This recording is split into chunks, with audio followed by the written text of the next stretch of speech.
Alhamdulillah saya sempat terdampar di sana kurang lebih 14 tahun, Pak. 14 tahun saya di KPK, lebih banyak di sisi pencegahan. Ini dia pencegahan. Lalu 2019 ketika KPK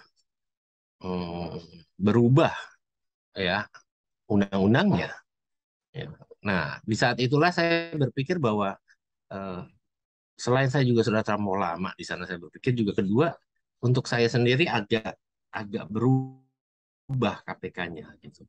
Dan itu sudah balik lagi ke idealisme saya, sudah pikir ini bukan rumah saya.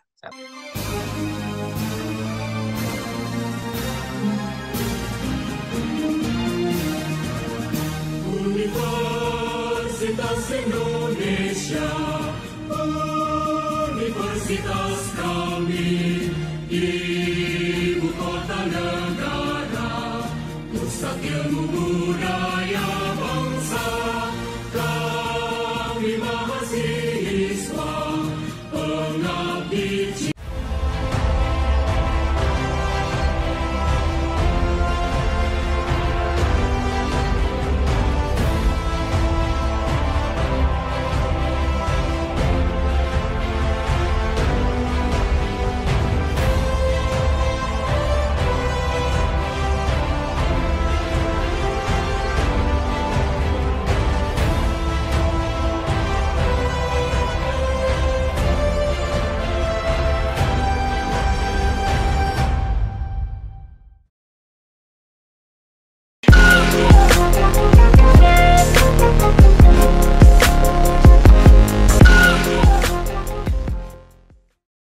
Assalamualaikum warahmatullahi wabarakatuh.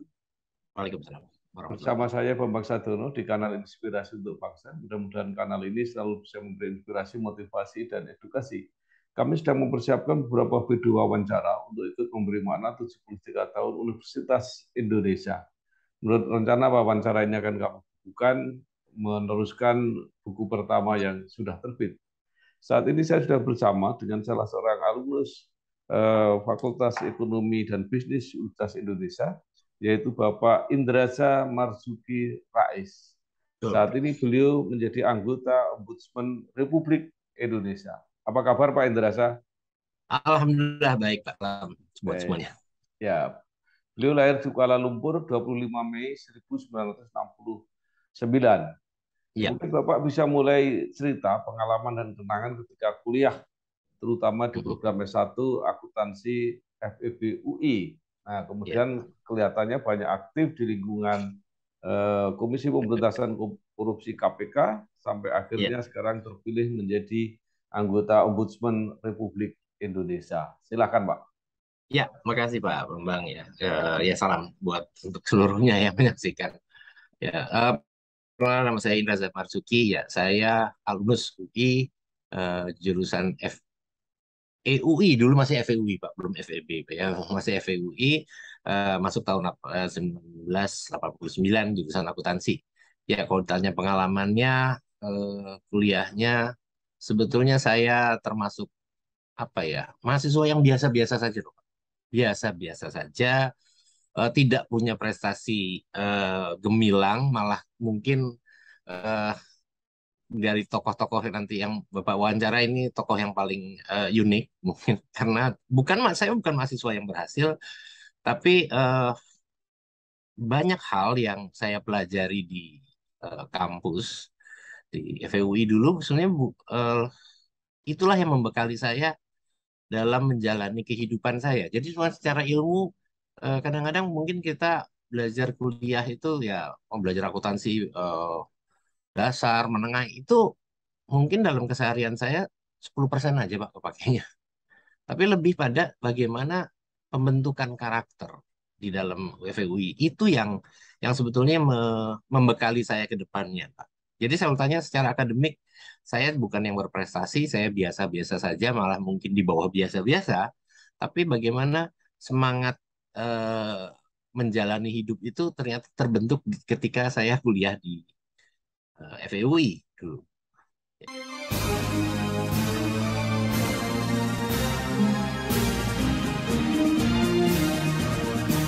Universitas Indonesia. Indonesia,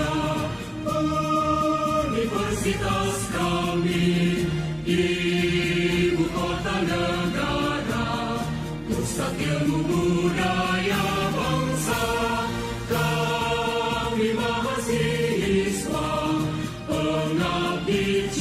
Bisa Jadi dilukiskan, Pak, itu. lukis kan, ya. Saya termasuk anak biasa, tapi alhamdulillah banyak bergaul, Pak. Nah ini dia. Mungkin ini agak aneh, Pak. Kamu banyak gaul, banyak teman, Pak, dan banyak beraktivitas. Mungkin latar belakang saya yang biasa saja dari keluarga yang eh, dianggap biasa saja juga. Tapi bagaimana kita berinteraksi dengan teman-teman, ikut kegiatan-kegiatan kampus, itu malah yang membuat eh, saya terbekali secara bukan akademik malah, ya, pada pengalaman-pengalaman sehingga ketika saya memasuki eh, dunia nyata, dunia kerja, saya lebih siap. Nah ini dia. Jadi kalau tanya mau cerita sama teman-teman junior-junior ini adalah eh, kuliah itu jangan sekedar kuliah gitu kan. Ada banyak hal lain yang bisa dipelajari di dalam kampus. Itu kehidupan bersosial, bermasyarakat, berorganisasi itu sebetulnya hal yang membekali kita ke depan. Nah, untuk mempersiapkan diri menghadapi dunia yang lebih nyata. Ya, jadi kalau ditanya bagaimana eh, apa yang kenangan saya itu Pak, banyak Pak yang saya ikut kegiatan ini dan itu yang malah membuat saya ketika masuk dunia kerja menjadi lebih siap. Ya, Bapak langsung Hmm, masuk di lingkungan KPK atau sebelumnya enggak, ada pengalaman di tempat lain? enggak. Jadi saya lulus itu sudah lulus terlambat ya Pak. Jadi jangan jadi contoh juga. Saya lulusnya terlambat. Lalu saya sempat masuk di multinational company pernah. Lalu juga pernah di eh, national company juga, small small national company. Saya lulus saya setelah pernah masuk di McDonald, lalu pernah di General Trading, pernah itu lalu pada 2000 sampai 2004 saya di security printing industry dan pas 2005 Pak, akhir Desember tepatnya saya eh, mencoba untuk masuk ke KPK saat itu. Nah, inilah cerita mulainya awalnya kenapa saya akhirnya sampai ke Ombudsman ini. Jadi dahulu 2005 tuh KPK baru 2003 berdiri, jadi masih kami adalah angkatan pertama. Jadi belum ada seheboh sekarang lah namanya, gitu ya. Tapi bagaimana eh, saya masuk karena saya punya ada satu. Nah ini dia balik lagi eh, hal-hal di kemahasiswaan dulu lah ya, yang bagaimana yang kita masih punya idealisme itu yang perlu ditanamkan oleh mahasiswa sekarang, sehingga itu terbawa gitu ya, terbawa ke depan ketika ada KPK buka, KPK belum belum punya nama yang besar ya, tapi saya lihat visi misinya cukup bagus ya udah saya lamar. Alhamdulillah saya sempat terdampar di sana kurang lebih 14 tahun Pak. 14 tahun saya di KPK, lebih banyak di sisi pencegahan. Nah, ini dia pencegahan. Lalu 2019 ketika KPK berubah ya undang-undangnya. Ya. Nah, di saat itulah saya berpikir bahwa eh, selain saya juga sudah terlalu lama di sana, saya berpikir juga kedua untuk saya sendiri agak agak berubah KPK-nya gitu. Dan itu sudah balik lagi ke idealisme saya, sudah pikir ini bukan rumah saya saat ini. Saya pikir saya sudah harus keluar dan juga sekaligus saya pikir 14 tahun cukup untuk saya memperbaiki di luar KPK. Lalu saya masuk ke BUMN. BUMN saya di sana sebagai kepala Satuan Pengawas Internal SPI-nya, dan disitulah baru terlihat tantangan yang lebih berat. Ternyata eh, tidak semudah itu ketika kita menjadi KPK, ya, memberantas korupsi. Ketika kita luar ternyata lebih berat, tantangannya lebih berat. Tapi alhamdulillah dengan bekal-bekal pengetahuan, pengalaman dan segala macam di KPK, maka saya akhirnya cukup survive juga di sana ya. Tekanan banyak. Nah, lalu pada tahun 2020 saya lihat Ombudsman membuka. Nah, kenapa kalau orang pikir kenapa Ombudsman gitu kan ya? Karena eh, 14 tahun tuh saya juga mengenal Ombudsman sebagai lembaga pengawas pelayanan publik yang mirip dengan KPK, yaitu melakukan pencegahan maladministrasi. Nah, jika kalau kita ketahui bahwa semua korupsi itu pasti diawali dengan maladministrasi. Nah, kalau saya pikir inilah dunia saya juga, ya. Akhirnya saya ya melamar, tes, dan alhamdulillah terpilih. Lalu kenapa sih orang-orang berpikir kok kamu mau kembali lagi gitu kan, sudah di luar, kembali lagi ke ombudsman, ke lembaga eh, seperti ini. Untuk saya berpikir adalah bukan masalah ekonomi ya. Kalau tanya BUMN lebih lebih makmur. Ya, pasti kita kerja lebih makmur. Tapi ketika kita menjadi ombudsman saat ini, saya melihat bahwa saya bisa melakukan sesuatu yang lebih besar daripada saya hanya memperbaiki satu instansi. Ada yang lebih besar, maka karena itu saya masuk ombudsman dengan niat untuk bisa memberikan hal yang lebih besar dalam rangka perbaikan di negeri ini. Dan alhamdulillah sekarang saya sudah di sini, periode saya 2021 sampai 2026. Saya sendiri di antara 9 pimpinan ombudsman diberikan amanat untuk mengampu bidang atau substansi layanan dasar seperti pendidikan, kesehatan, agama, bansos. Karena saya melihat itulah hal-hal pelayanan publik yang sangat menyentuh atau langsung ya lebih langsung menyentuh masyarakat.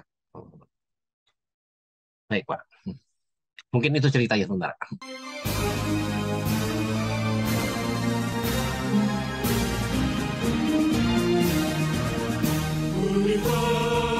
Universitas Indonesia, universitas kami, ibu kota negara, pusat ilmu budaya bangsa, kami mahasiswa, pengabdi. Ya, baik. Tadi Bapak mengatakan bahwa misi ombudsman hampir mirip juga dengan misi KPK itu kira-kira. Ya. Nah, sekarang yang masih menjadi tren atau modus tadi maladministrasi itu yang paling banyak apa? Ya, kalau ditanya semua layanan publik di Indonesia masih jauh dari ideal, Pak, gitu ya. Tapi orang sekarang mungkin saya melihat orang-orang di luar itu masih melihat eh, KPK itu paling itulah memberantas korupsi ya. Padahal sebetulnya kalau kita belajar lagi maladministrasi itu adalah hal-hal kecil yang memang mengawali korupsi itu. Itu yang penting kita lakukan. Kalau tanya di mana? Di semua layanan publik, Pak. Tapi kalau kita berbicara saat ini, di saat kita waktu 2020 waktu saya masuk adalah masa pandemi, dan sekarang kita masuk adalah masa hiperdemi, dan sebelum endemi, layanan-layanan dasar itu penting, terutama kesehatan, pendidikan, bantuan sosial, tapi itu kaitannya banyak. Itu terkait dengan adminduk, lalu terkait dengan banyak hal lah gitu ya.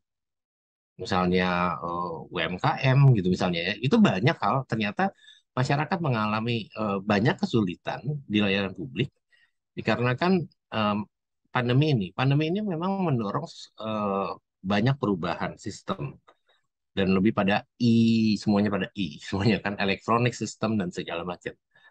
Tapi kadang-kadang kita lupa bahwa Indonesia bukan bukan Jakarta, luas. Infrastruktur telekomunikasi ternyata belum bisa mencapai seluruh Indonesia. Nah, ini jadi tantangan juga. Bayangkan ketika ada satu instansi yang mengatakan saya sudah menyebarkan pengumuman, saya berusaha pemberitahuan, segala macam. Tapi melalui media elektronik yang belum tentu semua penduduknya juga bisa mencapai itu. Nah, ini juga. Tapi kembali lagi kalau tanya masalah pelayanan publik ini, sebenarnya ada 3 pihak yang terkait yang memang harusnya berkoordinasi, bekerja sama untuk mewujudkan pelayanan publik yang lebih baik. Yaitu satu adalah jelas instansi penyelenggara pelayanan publik. Itu yang penting. Lalu yang kedua adalah lembaga-lembaga pengawas. Ya bisa ada ombudsman, ada KPK, ada inspektorat, ya, itu BPK, BPKP itu semua ada. Dan yang pihak ketiga adalah sebetulnya adalah si pengguna pelayanan publik itu sendiri. Karena ternyata di pengalaman saya di Ombudsman, banyak hal-hal masalah pelayanan publik yang bisa diselesaikan tanpa harus kami menghubungi instansinya. Kenapa? Karena ternyata masyarakatnya sendiri kadang-kadang tidak paham mengenai tanggung jawab, kewajiban, dan hak atas pelayanan publik tersebut. Nah, jadi memang ada satu PR besar adalah bagaimana membangun awareness awalnya, lalu knowledge daripada pengguna pelayanan publik untuk mereka menyadari mereka punya hak, mereka punya kewajiban, dan mereka punya tanggung jawab atas pelayanan publik tersebut. Ya.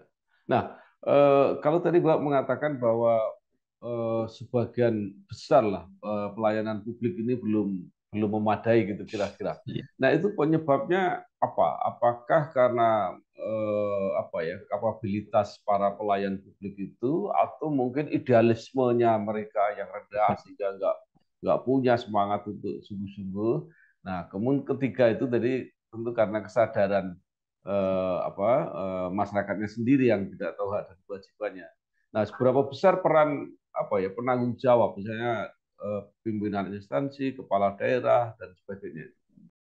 Ya, kalau ditanya semuanya baik korupsi, mau administrasi, sebetulnya kan kalau buruknya mereka itu sebetulnya karena dua hal, yaitu ya terkait dengan bad people, satu, orang-orangnya. Bisa karena tidak kompetensi atau mereka juga punya niat jahat. Ya. Lalu yang kedua adalah bad system. Bad system itu bisa ada aturan, ada infrastruktur, ya, yang memang buruk. Banyak hal-hal yang dalam pelayanan publik itu yang sekedar tersedia. Nah, ini dia. Saya sudah sediakan ini, saya sudah siapkan ini. Gitu. Padahal pelayanan publik itu bukan hanya sekedar tersedia, berfungsi atau tidak. Nah, ini dia, berfungsi atau tidak. Kadang-kadang tidak. Banyak hal-hal yang cuman sekedar buat saya sih gugur kewajiban atau pajangan aja. Nah, lalu yang terkait yang sudah berfungsi, bermanfaat atau tidak. Nah, ini kadang-kadang banyak inovasi-inovasi daerah yang malah memberatkan masyarakatnya sendiri ketika ingin mengakses atau mendapatkan pelayanan publik.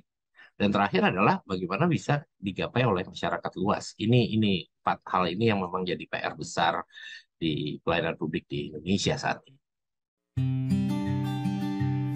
Selamat pagi para pembaca yang budiman dimanapun berada di bumi pertiwi ini.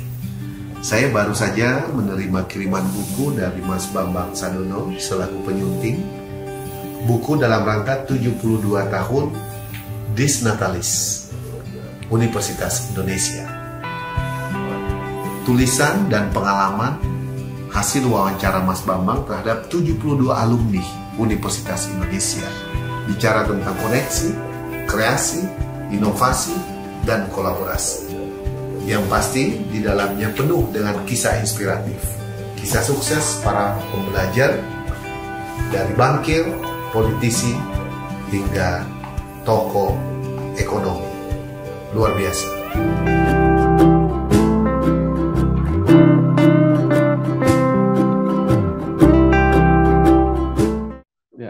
Begitu besar semangat orang untuk memanfaatkan lembaga ombudsman ini, dan mungkin karena kesadaran itu ombudsman membentuk perwakilan-perwakilan daerah.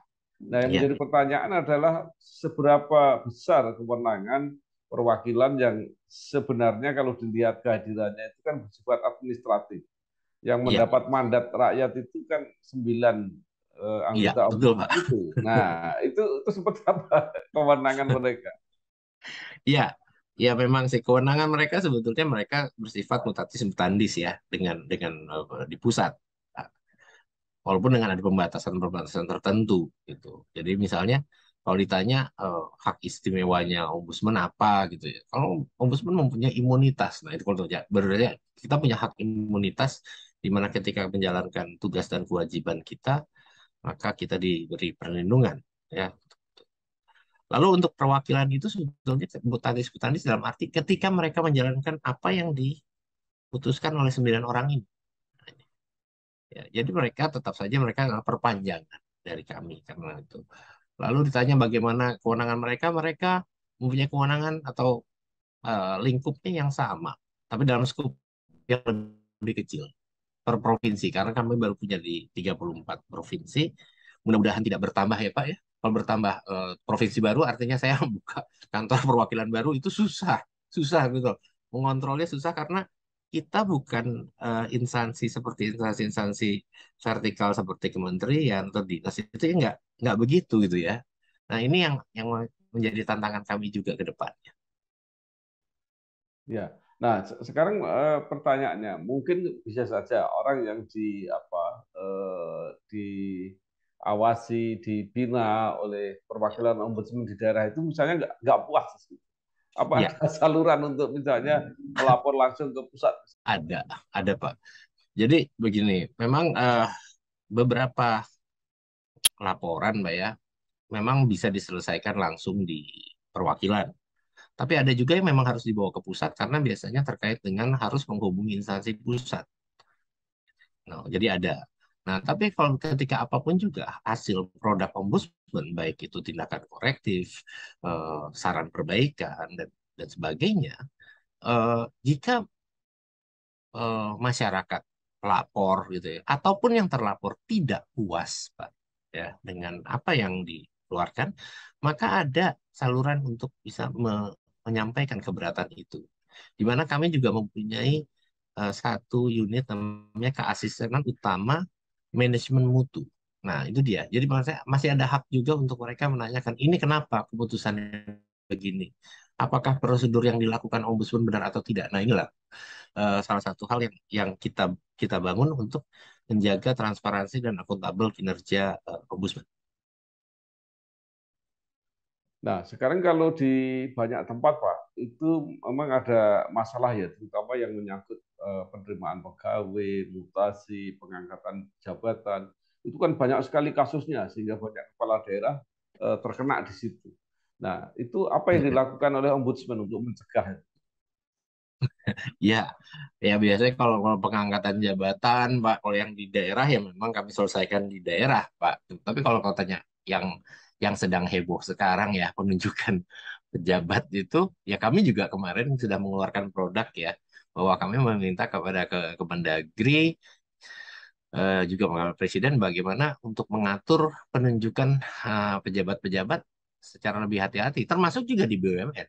Ya, jadi kalau kemarin juga ada beberapa kasus penunjukan komisaris, direksi yang memang mungkin syarat politis, gitu ya, KKN, ya itu kami tetap tegur. Apapun juga, Ombudsman sebagai lembaga yang memberikan amanat harus berkewajiban memberikan teguran, ya kami tegur, Pak.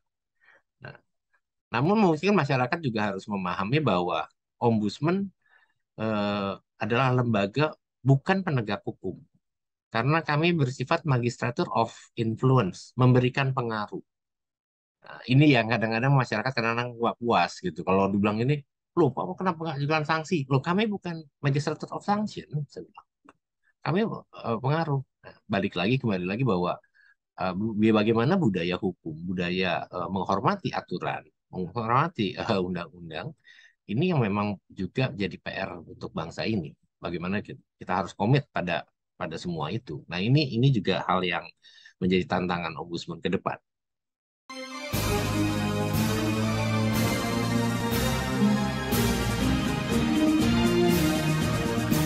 Universitas Indonesia,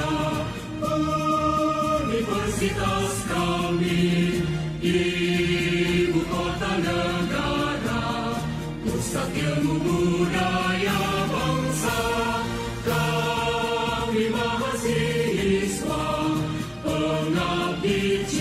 Ombudsman tidak punya apa, Pak, sistem atau apalagi kewajiban kalau memang macet gitu untuk menyerahkan ke lembaga hukum.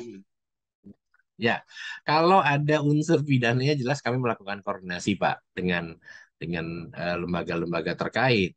Namun kalau terkait dengan maladministrasi yang tidak dituruti gitu ya, rekomendasinya apa saran perbaikan, tindakan korektif, itu kami mempunyai mekanisme di mana kami melakukan komunikasi dulu. Jadi ketika kami misalnya memutuskan Satu gitu, tolong diperbaiki, tidak jalan.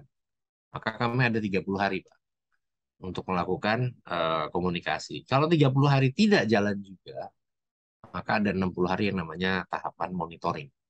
Sesudah itu, kalau tidak dituruti, maka kami akan membuat rekomendasi. Rekomendasi yang biasanya diberikan, ditembuskan kepada atasan terlapor dan ditembuskan kepada presiden dalam kapasitas sebagai kepala negara dan DPR. Karena apapun juga semua ada di sana, Pak, gitu kan. Jadi kami tidak punya mekanisme penghukum. Tapi kalau tanya masalah hukuman, sebetulnya memang karena maladministrasi dan misalnya tidak ada korupsi atau pidana, maka eh, mereka harusnya diberikan sanksi administratif. Nah, kalau Anda membaca semua, teman-teman semua membaca Undang-Undang Ombudsman, Undang-Undang 37 tahun 2008, memang tidak disebutkan di situ ada sanksi. Yang ada cuman adalah rekomendasi Ombudsman wajib dijalankan. Tapi kalau kita hanya membaca satu undang-undang, tapi ternyata kalau kita baca undang-undang yang lain, yaitu Undang-Undang 25 tahun 2009, disitulah baru tersebutkan sanksi-sanksi administratif yang bisa dikenakan jika tidak menjalankan rekomendasi. Tapi, tapi pada akhirnya sanksi administratif itu tetap yang menjalankan adalah instansi yang bersangkutan, Pak ya? Betul. Atasan yang terlapor biasanya akan memberikan sanksi. Ya, jadi artinya berdasar rekomendasi Ombudsman itu menjadi alasan untuk menjatuhkan sanksi administratif, gitu Pak ya? Betul. Ya. Betul. Nah, sekarang tadi Bapak yang menyebutkan bidang-bidang dasar itu terutama pendidikan. Ini kan sudah mulai terungkap di pendidikan tinggi dengan sistem mandiri, sistem jalur mandiri itu. Nah, ada yang mencurigai bahwa yang muncul itu hanya permukaan, tapi yang di bawah permukaan itu juga terjadi di banyak tempat. Apakah Ombudsman melihat itu juga? Iya, Pak. Kemarin di waktu ketika tercuat ya dengan kasus di Universitas Lampung, Pak ya, Unila yang diungkap KPK, saya sudah mengingatkan. Lalu kemarin juga saya sempat bertemu dengan pihak Kemendikbud. Saya mengatakan bahwa satu, jalur mandiri itu sebetulnya sah-sah saja dilakukan. Kenapa? Apalagi ketika sekarang perguruan tinggi kan sudah mulai didorong untuk menjadi perguruan tinggi negeri berbadan hukum. Nah, ini dia. Ya kan? Artinya mereka punya hak-hak termasuk juga hak keuangan. Namun ini yang menjadi hal yang perlu diperketat, diawasi. Kenapa? Dengan mereka mendapatkan kewenangan yang besar terutama secara administrasi keuangan, disitulah celah-celahnya itu yang harus ditutup-tutupi. Bukan ditutup. Misalnya, ya, misalnya kita bertanya, siapa yang memutuskan sebagai pemutus terakhir peserta itu lulus atau tidak? Ini kita. Yang kedua, bagaimana transparansi pengelolaan keuangannya.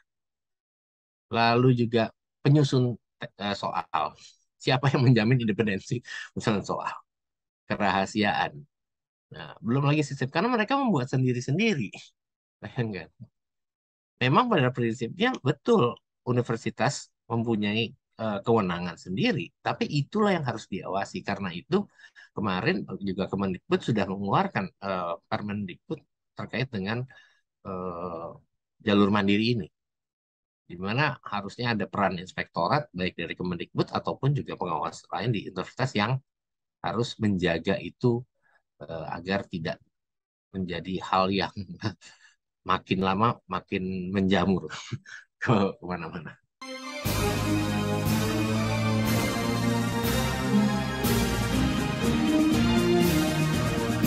Universitas Indonesia,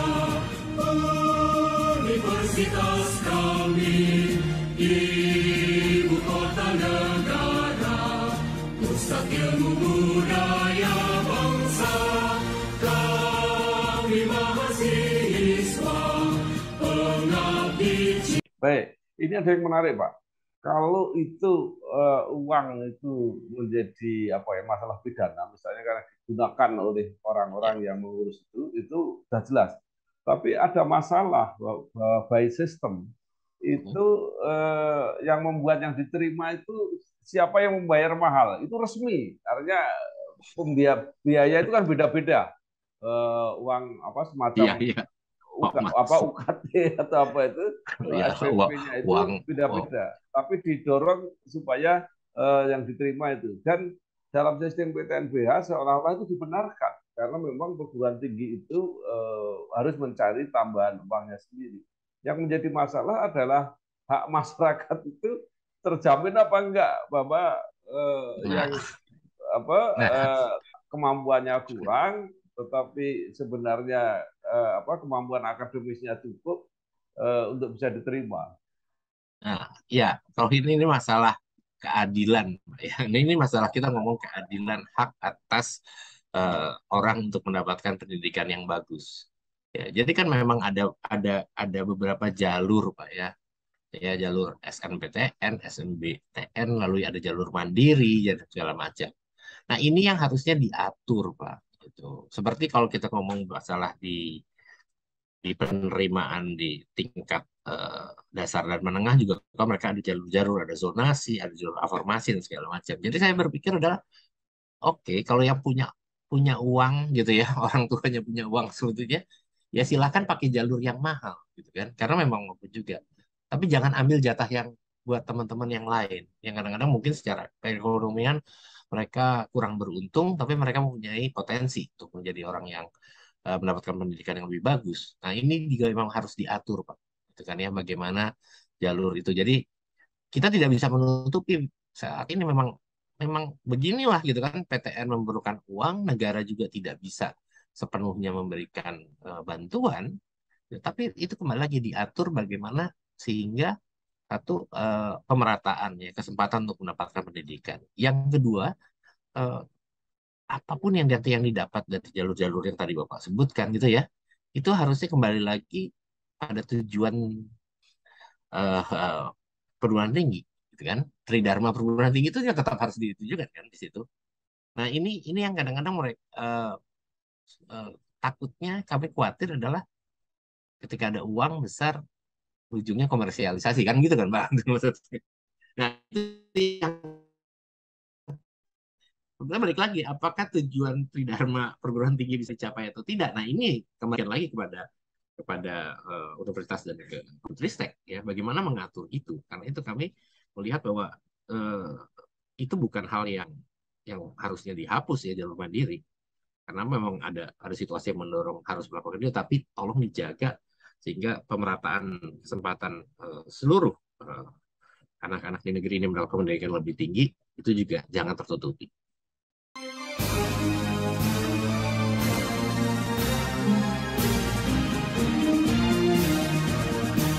Universitas Indonesia, Universitas kami, Ibu Kota Negara, Pusat Ilmu Budaya Bangsa, kami mahasiswa, pengabdi. Ya. Nah, tadi Bapak mengatakan bahwa eh, ombudsman mempunyai keterbatasan-keterbatasan. Nah, menurut Iya, Pak Indrasa, idealnya seperti apa? Kalau ke depan ada kesempatan untuk memperbaiki sistem di iya, keterbatasan ya. Satu jelas kami eh, satu mungkin adalah membangun dulu lah kesadaran ya semua pihak terhadap bahwa pelayanan publik ini penting. Ini kadang-kadang orang-orang tidak menganggap hal yang penting karena kecil. Kadang mereka menganggap bahwa pelayanan publik hanya masalah urusan ngurus KTP gitu ya, urusan itu. Nah, ketika mereka sudah tahu, termasuk juga karena apapun juga kami memerlukan anggaran yang besar untuk membangun ini. Ya, untuk lembaga yang sebesar, ya bukan sebesar ya, maksudnya, yang mempunyai kantor perwakilan di 34 provinsi, anggaran kami sangat kecil ukurannya. Gitu kan. Kalau saya membandingkan dengan rumah lama saya di KPK, jauh kami di bawah. Padahal KPK cuma hanya satu kantor ya di Jakarta. Ya, kami mungkin hanya seperlima gitu kan dengan jumlah pasukan banyak. Kami kan menyelesaikan kasuistis atau case by case personal karena dianggap itu hal kecil. Padahal hal itu berarti untuk masyarakat. Misalnya orangnya tidak mendapatkan bantuan gitu ya 300 ribunya ini misalnya itu berarti buat mereka. Tapi kan kadang-kadang tidak dilihat itu sebagai satu hal yang besar mungkin oleh banyak-banyak pihak, terutama di pemerintah di dewan. Karena itu kami juga mendorong bahwa membesarkannya ombudsman bukan hanya apa ya menambah pasukan gitu ya atau menambah perwakilan enggak, tapi bagaimana juga kami juga bisa mempunyai akses yang besar. Bayangkan ketika misalnya provinsi di Papua Pak, atau di kepulauan ya, di provinsi kepulauan, di mana biaya transportasi untuk kami menjemput eh, atau kita mencoba mengklarifikasi laporan di itu punya biaya transport yang besar. Itu yang kami tantangan kami juga ya bagaimana. Sehingga eh, itulah salah satu tantangan. Yang kedua adalah bagaimana mengembangkan organisasi ini tetap on track. Nah, ini juga jadi kendala. Kenapa? Karena perwakilan ombudsman sampai saat ini di provinsi kadang tidak dianggap. Ya, karena apa? Karena kami punya struktur yang sangat sederhana, kami tidak punya eselon. Nah, itu dia, kami tidak punya eselon. Sehingga kadang-kadang ketika melihat itu eh, lembaga-lembaga itu melihat bahwa ombudsman ya yang 9 orang ini aja yang dianggap. Padahal kepala perwakilan itu juga penting. Kalau di kalau di instansi vertikal ini kan ada kan Kanwil itu misalnya eh, atau kepala kejaksaan tinggi misalnya itu kan misalnya setara dengan eselon berapa itu baru dipandang Pak. Nah ini dia. Ini juga tantangan kami juga yang besar yang harus diatasi juga kan. Baik, sekarang balik ke UI, Pak. Bapak tadi sudah cerita bahwa tidak hanya ilmu, tidak hanya pengetahuan yang didapat, tapi pembekalan karakter itu sangat penting. Nah, mungkin apa yang bisa disarankan kepada generasi muda yang masih belajar itu supaya sekolah kalau perlu nggak usah cepat, tapi dapat pengalaman yang banyak itu misalnya. Gimana, Pak? Wah, ini kalau kalau dibilang jangan menyarankan jangan cepat susah. Nanti nanti ada orang tua yang marah, Pak. Nah, saya bilang kenapa lamaan biayainnya. Ya enggak, tapi sebenarnya gini. eh karena itu untuk jadi mahasiswa itu jangan melihat bahwa Anda datang ke kampus belajar harus cari nilai bagus selesai. Bukan itu gitu kan. Karena itu ilmu yang kalian kalian dapatkan di kampus itu mungkin hanya sekian persen dari apa yang nanti akan kamu hadapi di luar. Itu yang kedua adalah bagaimana mahasiswa-mahasiswa itu eh, coba lebih mendekatkan pada masalah-masalah yang dihadapi di luar. Jadi bukan hanya sekedar teori atau hanya eh, melihat hal itu sebagai hal yang eh, misalnya korupsi, itu korupsi di sana gitu ya, itu besar enggak. Jadi lebih pada kalau dulu namanya pengabdian masyarakat ya. Coba melakukan kegiatan-kegiatan yang lebih mendekatkan kepada masyarakat di mana mahasiswa bisa menggali masalah-masalah yang apa yang terjadi di negeri ini. Ini yang sebetulnya penting. Kenapa? Mohon maaf saya mengkritik eh, universitas ya. Kadang-kadang mereka pada banyak mahasiswa beranggapan bahwa saya harus menjadi sarjana untuk mendapatkan pekerjaan yang lebih besar dengan ya pendapatan yang lebih besar, perusahaan yang besar gitu ya. Akhirnya mereka cuma lihat orientasinya pada situ. Orientasi pada pengabdian masyarakat itu masih kurang. Ini yang perlunya kita dorong bahwa mereka harus melakukan pengabdian masyarakatnya itu, mendekatkan. Jadi jangan jangan kalau hanya berharap bahwa sekolah tinggi akan mendapatkan pekerjaan atau pendapatan yang tinggi, ya ini udah salah konsep yang buat saya salah gitu. Ya. Oke, baik. Terima kasih sekali Bapak Indrasa Marsudi Rais, Siap. anggota Makasih Ombudsman banyak. Republik Indonesia. Banyak Ya, sekali yang sudah disampaikan, pengetahuan mengenai ombudsman, kesadaran masyarakat, dan apa yang harus dibangun ke depan, termasuk ya, saran-saran untuk insya Allah. para generasi muda dan para mahasiswa. Terima kasih, selamat Amin. berjuang, Pak. Sukses. Sama-sama Pak. Salam sehat semua Pak. Buat Terima semuanya. kasih. Sehat semua Bapak. Assalamualaikum warahmatullahi wabarakatuh. Waalaikumsalam warahmatullahi wabarakatuh. Selamat pagi para pembaca yang budiman dimanapun berada di bumi pertiwi ini. Saya baru saja menerima kiriman buku dari Mas Bambang Sadono selaku penyunting. Buku dalam rangka 72 tahun Dies Natalis Universitas Indonesia. Tulisan dan pengalaman hasil wawancara Mas Bambang terhadap 72 alumni Universitas Indonesia. Bicara tentang koneksi, kreasi, inovasi, dan kolaborasi. Yang pasti di dalamnya penuh dengan kisah inspiratif. Kisah sukses para pembelajar dari bankir, politisi, hingga tokoh ekonomi. Luar biasa.